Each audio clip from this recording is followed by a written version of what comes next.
Hello, today is the 21st of February 2026. Welcome back to another diary entry of mine. Yesterday there was a situation between me and my mom that I would like to speak about because I learned a lot or realized a lot about myself and what I've been going through the past year or two in that situation. And I noticed how I'm currently really feeling and why I'm acting a certain way. It all began when my dad sent a 20-minute voicemail into our family group saying that we should please all listen to it individually. I just listened to the first few seconds and then just turned it off and decided to ask mom first what it was about because I felt like it was aimed towards me and that he was trying to say once again that I should be more supportive of him. This might not make sense if this is the first video you're watching of me, but long story short, me and him had a very rocky relationship in the past. When I was a teenager, I was going through a depression, I had OCD, I had a massive phobia, and he basically made it all worse for me. And then I separated myself from him for a year, like we didn't speak, even though we were living in the same house. We were completely separate. Now, the past 1 or 2 years, he has developed a phobia as well called emetophobia, which is a fear of vomiting. And I want to start a babysitting job. I even have an opportunity to work in a kindergarten, but he isn't allowing me to do that because of his fear. He thinks that kids are the most likely to bring the vomiting bug home, and he's scared of that. My previous videos all kind of explain that journey, but right now it's more about what mom and I discussed. So I went to her to just ask what this voicemail is about, and she kind of explained it a bit, and it was apparently about just wanting the family to kind of work together a bit more, that it kind of feels a bit like we're drifting apart and not getting along that great currently. Yeah, that we all just want the best for each other and want to support each other, and that we just want to find a solution that works for all of us, even if that means some of us move out. That could be very good, healthy, and necessary to have that space. But apparently the voicemail was supposed to kind of just bring us all back together a bit more. And so, yeah, I understood that, and that was a nice intention. I haven't listened to the voicemail yet because I just didn't feel ready, because mom and me then continued speaking and just one thing led to the other. Basically, we just have very different opinions on this topic, with basically dad controlling our lives or deciding what we're allowed to do and what we're not allowed to do. I completely understand when someone has a phobia that they want to avoid that thing to 100%, to the best that they can. I was the same.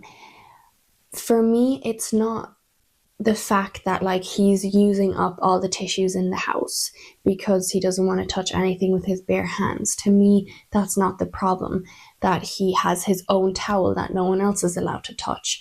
To me, those things are not the problem. To me, it's when it comes into our lives, and especially the way he makes that happen.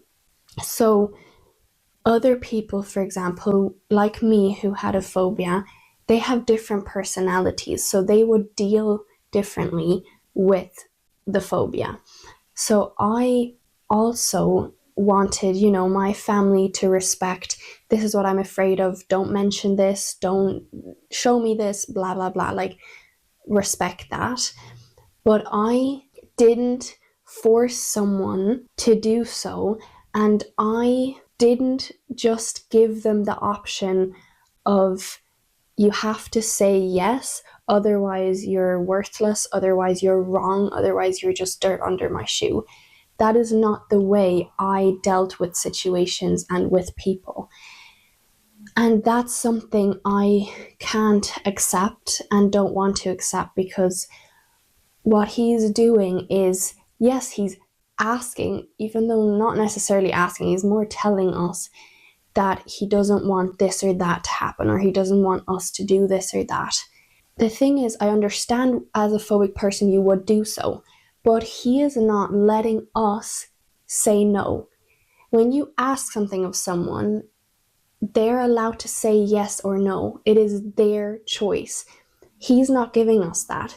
When he says something or asks us something, the answer has to be yes. If it's no, then we are the bad guys. We're basically pushed aside. We are seen as dirt under his shoe, and then he treats us badly and looks at us badly and has a bad attitude towards us. That's the way it has been, and that's something I don't accept. And that's just one example of like him not allowing us to say no. And that's linked with the fact that he just expects us to do what he wants, to always respect him, to always make sure he feels okay, even if we are suffering. Like, I know he doesn't want us to suffer. I know that. If he would really see like what we're going through and if we're really suffering, he wouldn't want to inflict that on us on purpose. But it's still in his mind, it's like we all have to take care of him first. We have to make sure he's okay. And no matter what we do in our lives, and I'm 20, like I'm an adult, we have to still ask him. And I understand that it makes sense because of his phobia, obviously, and also because we're still living in the same house. It makes sense, you kind of have to discuss things. But at the same time, I should be able to make decisions by myself without feeling like I need to consult my parents about that. And also constantly feeling like if I don't act this way, then this is going to be his reaction. Like always needing to make myself be a certain way so that I won't get in trouble, so that I won't be seen as an uncompassionate bitch. Trying to mold myself into perfection for him, because it's either his way or no way. And if you aren't perfect in his eyes, then you're immediately just nothing. So like, and in his eyes, no one is ever perfect.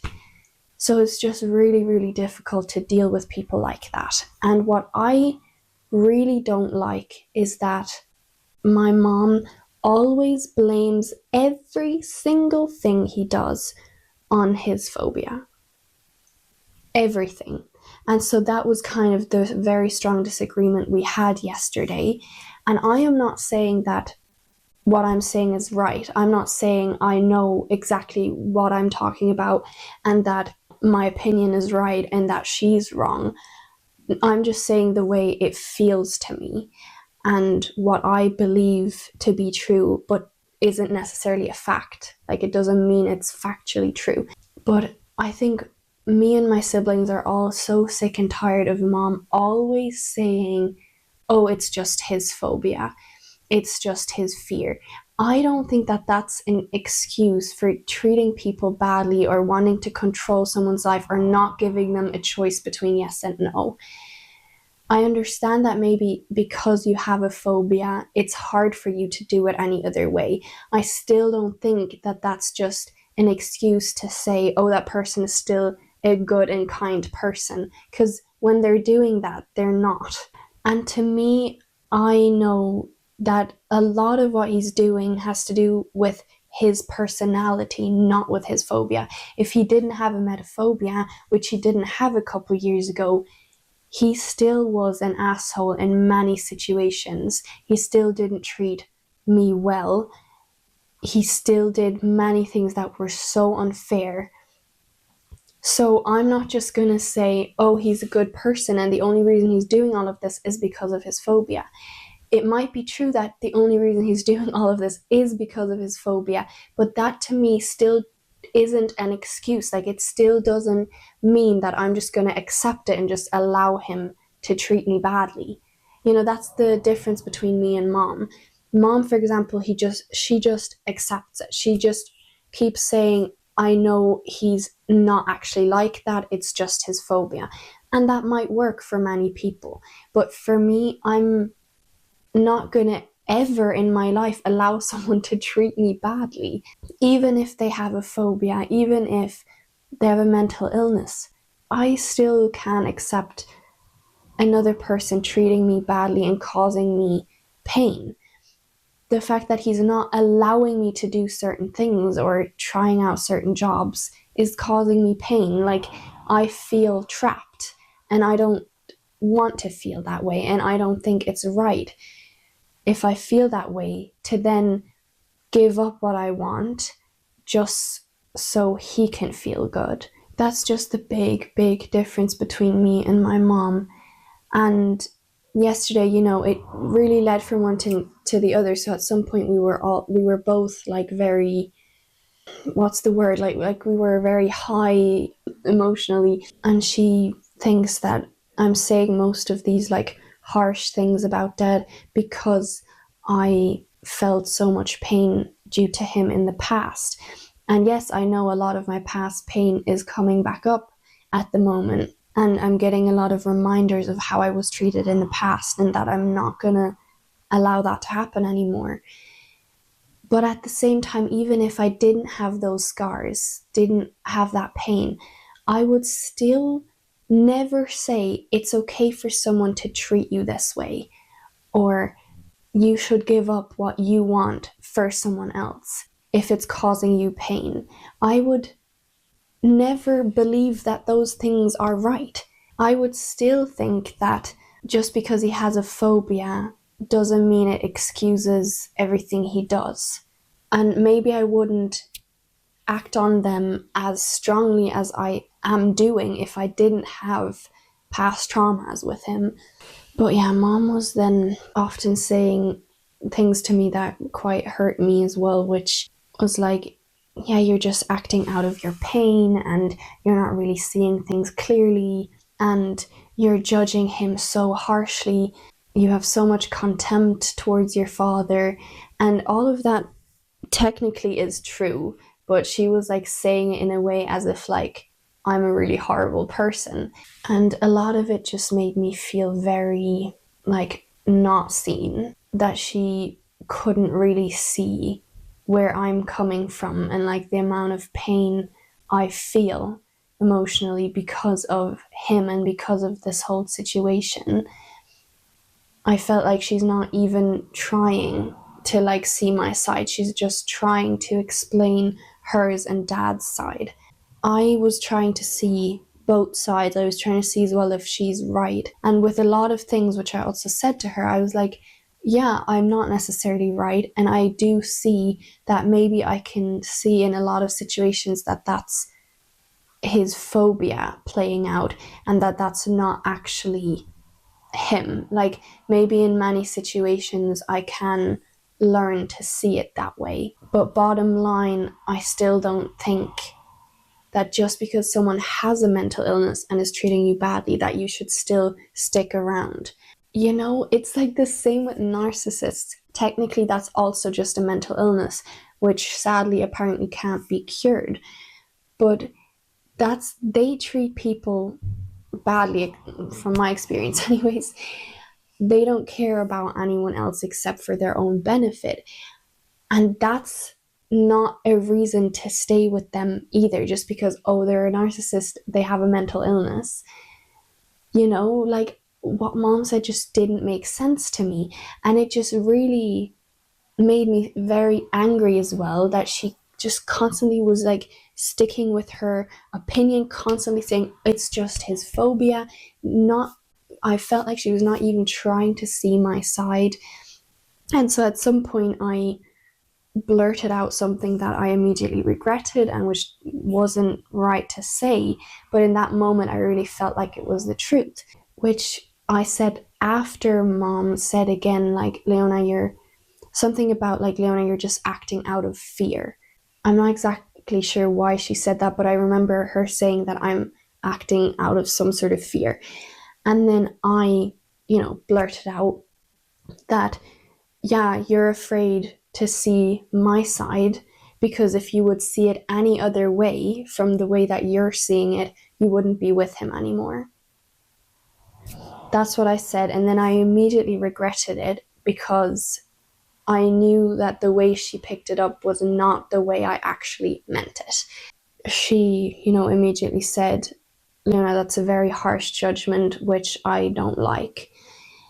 And honestly, we weren't like fighting, arguing. We both like just spoke to each other, but we obviously disagreed very strongly. Then she left the room, and I was just sitting there, like looking down, regretting what I had said, at the same time knowing that that's currently what I am feeling to be the truth. And when she came back in after a couple minutes, I was still looking down and kind of like, I don't know, just trying to process everything that happened. She then, asked for a hug, and then I just stayed sitting, and because I first wanted to say, like, that's not the way I meant it. I don't mean that she's like afraid to see reality, or that she's again gaslighting herself, but I do think that for some reason she's very much holding on to her opinion, holding on to the excuse that it's all just up to dad's phobia, because she's really not letting loose. Like, she's really holding on to that. Everyone I spoke to can see that as well. But if we just ignore everyone, I very much feel like she's holding on to that as if she's afraid to let go, in case she would see that, maybe the best is to divorce him or whatever. I think she might be afraid to see that. But at the same time, like, I know you can see the truth in someone and still decide to stay with them. Like, even if you see they're not very nice, like, they're not a great person in those certain situations, but there's still a reason you want to stay with them, because they can be different, or in some situations they are good, or they are working on their bad behavior and really do want to change it and are actively trying to change it, which dad is doing. So I don't even think necessarily that if she would see that a lot of things dad does is wrong or unfair, I don't necessarily think that she would then separate herself from him. I still don't think that she's really admitting that, like, these things aren't excusable and aren't acceptable. And I don't want to draw like a really horrible picture of my dad, because I know as well that a lot of things he's doing is great. He's not a horrible person all around. Deep down, he's not a horrible person. He would never want to hurt anyone on purpose. And he is working on himself. Like, he really actively is working on himself and is getting better. But I at least don't excuse the things that are horrible, the things that he is doing wrong and that aren't acceptable. Like, at least I see them as well, but she doesn't. Like, she's holding on to an excuse. Every situation she excuses with his phobia. And I mean, who knows, maybe once he's over the phobia, he'll be the most lovely person ever, which I also believe could very much happen, because when you go through that work, you change, you learn, like, you see the world in a different way, and therefore your personality changes a bit as well, obviously, so you won't be like a rude person anymore or whatever. But that's all in the works right now. But when he didn't have the phobia in the past, he still did many things that are unacceptable, and I, for one, would have divorced my partner, whereas mom even stuck with him then. So I don't know, that's just my personal opinion, how I feel. Yeah, and then when I like apologized and said that that's not the way I mean it, she was like, yeah, I can handle it, blah blah blah. And then we talked even further about everything, and I noticed as well that my judgments were very harsh. Like, I was judging dad very harshly, and technically it seemed so harsh and so catastrophic because we were currently only focusing on the bad things. If I looked at the whole picture, then obviously the whole picture isn't horrible. So the more we talked and the stronger my judgments were, the more I felt like, oh my God, like I'm a horrible person and that's the way mom is perceiving me. I knew that technically I didn't want to be a horrible person. I was just talking from my own experience and from the way I'm currently feeling. But I felt like mom was really perceiving me as like someone who really hates their father, has so much contempt, and is such a judgy and not compassionate or open person at all. Like, and that's kind of what she said to me as well. Like, you're usually the most compassionate person, but like, you're not able to be compassionate towards your father. And I was just like, oh my God, she really thinks that. Like, I've been so compassionate all the time. Some things, yeah, I choose not to be as compassionate because of my pain towards him. And other things I just don't accept because I don't think anyone should accept that. I don't think anyone should accept someone else dictating what you can and can't do. Yeah, she definitely perceived me as not a nice person towards my dad anyway in that moment. You know, the more it went on, the bigger the problems felt. And at some point it felt so big that it really scared me because I noticed that I actually don't like didn't want it to blow out of proportion so much. Like I didn't want to see this as such a massive big thing because it doesn't like need to be seen that big. I know there's solutions, and even though it's not nice at the moment, I can handle it. And yeah, it's really not nice sometimes where I really just want to get away from this family, but still, like in that moment it felt so big that it just really scared me. So when mom kept talking, at some point I just was like kind of in shock, I guess. Like, I don't know, my body just kind of froze and I just stared at one spot and tears shot into my eyes. And at some point I just couldn't take her words anymore. I was like, mama, just stop. Like, mom, just stop for a second. I can't hear this anymore. And so then, like, some tears dropped and she was, like, looking at me asking, like, what's going on now? Like, what's happening? And I, after a few seconds, started saying, like, this is just scary because this problem seems so much bigger than I actually wanted it to be. I'm just scared because I don't want another big problem in my life that, like, ruins my life. And I feel like I was a really horrible person, but I was just trying to explain how I feel. And I just feel really alone, as if no one else can really see my side. I think that's where mom really, like, got touched, because she then came over to me and just gave me a big hug, and I was like crying in her arms because she knows one of my biggest traumas is feeling alone. Like, I'm completely alone in the world and no one understands me and everyone's against me. And like, I just have to deal with everything by myself and I don't have any support and any help. And I'm the only one seeing it the way that I am seeing it. And when I was a teenager, I felt completely alone. And this was a massive thing in my depression. It consumed me. I felt so misunderstood by everyone. I felt like no one actually saw me. And there's many childhood traumas where I was left alone.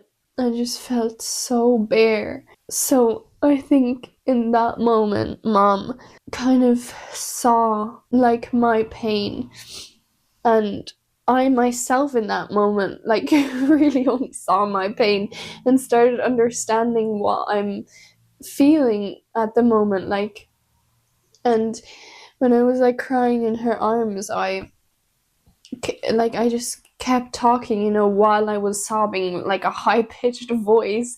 And I was like, I'm just not fully the person I want to be, and I'm not living the life that I really want to live, and I'm just not as happy as I want to be. And I just feel so lost. in that moment, so many things just came together. It's like so many puzzle pieces just clicked. And I think for her, it also made so much sense. Because after I'd finished crying, calmed down after a few minutes, she then said, well, that's the answer. Like, that's the reason for everything that's happening. That basically I feel lost in life. I don't exactly know what I want to do, and I just feel like I'm not where I want to be. And then when I want to try out certain things, like babysitting or, becoming a kindergartner, which just gives me a bit of joy, then I'm not allowed to do that. So even though I already feel like I'm not stuck, but I feel like there's not a lot of opportunities right now in my life, or, I feel limited. And then my dad's limiting me even more. I just constantly feel like I want to find happiness, basically, which is like literally what this book is about. It's a German book that I've been reading the past few days, and it literally is describing exactly what I'm going through right now, and technically what every single person is going through. But I think that book is bringing a lot to the surface. Like, suddenly so many things made sense from the past 1 or 2 years that, like, I'm constantly looking for fulfillment somewhere out there. For example, with my friends, like, I love my friends and I will always love my friends, but somehow I kind of am holding on to them for inner fulfillment as well.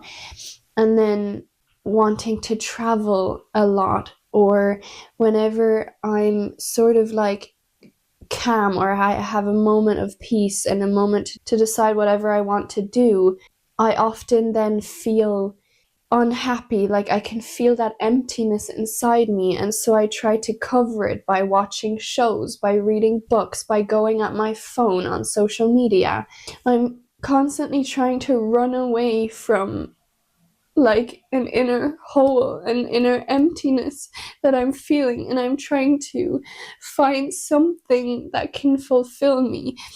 Then, like, trying to look at different jobs, and I've been writing, and I've been doing YouTube, and I started a YouTube channel with my sisters, and I've been doing so much editing, and the past year I just have been feeling like I've been rushing a lot, like I've been going from one to the next. And this was especially very strong at the end of 2024. I had so much to do with the Thrive program and with my new teaching job, and then planning the classes and living by myself for the first time. Like, I had so much to do, and I was just rushing from one thing to the next. And I always thought it was because I just had so much to do, and that was part of the reason. But it was also because anytime I did sit still, I felt that emptiness in my chest. I felt so unfulfilled, so unhappy. Like, I was just trying to run away from that the whole time. That feeling of, like, emptiness started when my whole family kind of fell apart. There was a massive family drama, and in 2023, I lost my family to a certain extent. My family, who was always a massive part of my life and I always loved being around. I lost my dream house, the place that I felt so at home at and so at peace, the place where I found myself after my depression, the place I thought I would never lose, and suddenly it was gone. And I had no say in it, and I couldn't do anything about it. I remember not wanting to, like, face reality and feel what's around me and see who's around me, because I was trying to hide in case those things were going to be taken away from me. And also, I didn't want to face it because I didn't want to accept that my home is gone, that my happy place is gone. And at that point, I didn't realize that my happy place is inside me, that I felt so fulfilled and happy because of myself, not because of the place. But I feel like since then, I've just been trying to cover this hole in my chest, weird things that I thought were fulfilling me used to be, and now it's just an empty hole that is just so painful to look at and to feel. And so I've just been running and running and running, trying so many things to find happiness, to feel fulfilled. And of course, there's many things I have been happy about the past 2 years, and that was real.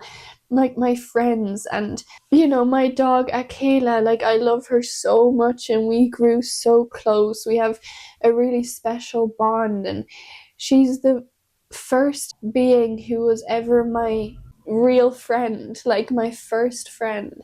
She accepted me. She was always with me. Like, she is a part of me where I can just rely on happiness when I'm with her. Like, I am guaranteed to smile when I'm with her. I'm guaranteed to laugh. I'm guaranteed to feel warm and loved. And then when a couple of days ago we had a little scare because we thought maybe she was sick. And so I was very scared that I might lose her sooner than I thought. It's not true. We went to the vet, everything's fine. But that, I think, just made my, facade, I guess, wobble a bit, and made me ask myself, if she's gone, then what else do I have to hold on to that guarantees me happiness? And I can find some things, but at the same time, first of all, they're small things, and second of all, none of these outside things, people, circumstances, are ever guaranteed to make you happy. True happiness comes with, which is described beautifully in this book, true happiness comes with the connection to your inner true self. True fulfillment comes with that connection to your inner self. And when I broke out of my depression and I was living in the house that then got taken away from us, I felt so fulfilled. Like, I didn't need anything in order to feel happy. Like, I had everything that I needed inside myself to feel happy. So I know what inner fulfillment and true happiness feels like, and I'm so grateful I know what it feels like, because now I know what to fight for. And I love that, and I will be fighting for that. I want to connect with my inner self, because that will never go away. You are yourself. So connect with that, and you are fulfilled. You don't need anything, anyone to make you feel happy. There won't be a hole in your chest, because you will be fulfilling it. So many things really just came together. It was just really sad to see how I'm not happy, and I don't feel fulfilled, and I'm constantly trying to find something to make me feel somewhat happy, or to at least cover that hole that feels so painful. And I know that most people do the same as I did and do. And the thing is, I was always aware of it. I was always aware when I was distracting myself, when I was trying to reach out for something so that I wouldn't have to face something. I was always aware that something is going on. But yesterday the facade just fell, and because of this book, and because of Kayla, who I thought was sick, and because of this whole situation with dad and that argument with mom, and that I've been noticing more that I'm more on my phone and more on social media, which is very unusual for me. I usually don't reach out for that. I more want to stay away from those things. So I've been noticing those things, and then obviously as well, I had some thoughts like, I used to think in the past that when I will have friends, I'll feel really fulfilled. But even though I love them and they are fulfilling a place in my heart, it's still like they're not the reason that I will become fulfilled. Like, it's not, that's not the way it works. Yeah, like, I don't know, like, so many things just happened that then just really opened my eyes. It's really easy to keep running and keep covering the hole. It's so easy to do that, but it just will never feel like you're truly living. And that's just not what I've been feeling at all the past 2-3 years. I haven't really felt like I'm living, like I'm alive. This is my life. There have been little moments like that, but it's because I really experienced what it feels like to live to the fullest that you can, which I did after my depression. I therefore know now that I am not fully living. I am running away. I am covering things up because that's easier. It's more comfortable for short term. It's less hard, but at least now I know what's going on, and now I can consciously decide to stop running and consciously look at the hard things and then design my life the way I want to, consciously look at, what do I believe in? What would be helpful for me? What do I want? And honestly, I don't have an answer for that. For what do I want? I have no idea what the heck I want to do with my life. But what I know for sure is that I want to live it. I don't want to waste my life, and I don't want to feel empty. I want to live it. And that's also what this book has really shown me. It's like everything that's inside of me and what I also learned is in this book, but I have just been running from that for a while. And this book is teaching the world to open your eyes, that you don't have to run from your life, you can live it. Even if I don't know what I want to do with my life, what job I want to have, because I kept thinking that, like, when I find a job I like, then I'll feel fulfilled, then I'll feel happy. But that's just not the truth. Happiness comes first before the job. It's not the job and then happiness. No. Happiness can only come from within, real happiness. Nothing outside of you can make you happy, only for brief moments. And it only really covers the hole in our chest. It doesn't actually fulfill the hole. Only we can do that. Now it's about figuring out how I can really live my life and asking myself more questions instead of just accepting it. Asking myself more questions like, what can I do? What would be helpful? What do I believe in? What do I actually stand for? What do I want to stand for? How do I want to live? How do I want to be? What are my actual priorities? Like, is a job really as important as being able to smile when you wake up? Being able to go for a walk in nature and actually listen to the birds singing without looking at the clock and rushing to the next thing? Do I really need all these material things? Or can I just be happy the way I am with myself? It's a journey, and I definitely don't have all answers right now, but I know for sure I want to learn how to live my life. And I think this book is a really good beginning for that, because she went through it. Like, she went from living a life she really didn't want to live, where she technically had everything, though, everything any human would wish for, going from that to actually living her life, feeling fulfilled and happy on the inside, knowing that she doesn't need anything on the outside to feel good.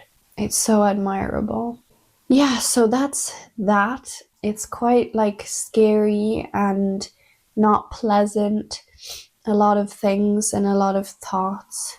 I just think, like, who wouldn't decide to live their life? I definitely want to find out how to do that, how to feel fulfilled. Yeah, feeling lost and like feeling like you're swirling around in the unknown is not a pleasant feeling. You just feel like you're lost in space and you're like, what do I hold on to? Where do I go? I don't know. Through all of these thoughts that I had yesterday evening, I also kind of felt very inspired to write a book about this, like very similar to the book I'm currently reading. Yeah, I just felt really inspired to like write about it, like how one thing leads to the other, and then that it's okay to feel lost in life, so lost that you really just don't know anything, like you don't know what you want, what you can hold on to, where you're going, like, and then though somehow figuring out a way. Like, I always felt like I wanted to do something bigger in this world. Like, there's no way I can just accept this is my life, this is the way I'm like gonna live. No, I always feel like aspire to do something bigger. And I just haven't figured out how yet. In the past few years, I've been trying to work towards many things that I felt like could make me reach that goal of doing something bigger, but I haven't figured it out yet. I don't know how to reach that. Yeah, that's obviously something I want to work towards as well, to really live out my full potential, because I feel like there's so much inside of me that I want to get out, want to share with the world. Yeah, that's something to work towards as well, to really live your full potential. To first obviously notice it, to see it, and then to work towards really living it that way. And I know that a babysitting job is not going to fulfill me. Kindergarten job is not going to fulfill me. Living here at home, it's not. Maybe even YouTube is not going to. Like, I love these videos, I'll continue to do them. And I don't know if my series ever picks up, comes out into the world, I don't know if that's gonna feel like, yeah, that's my potential. Like, this is how I can help people. We'll see. But anyways, I know for sure those things aren't going to fulfill me and make me happy. So that's step one, I guess. And then noticing your full potential and also living it. Yeah. Anyways, thank you very much for watching. This was crazy. I didn't really know how I was going to explain everything or like make this video happen, but I think it turned out okay. The main message anyway, I think, is in this video.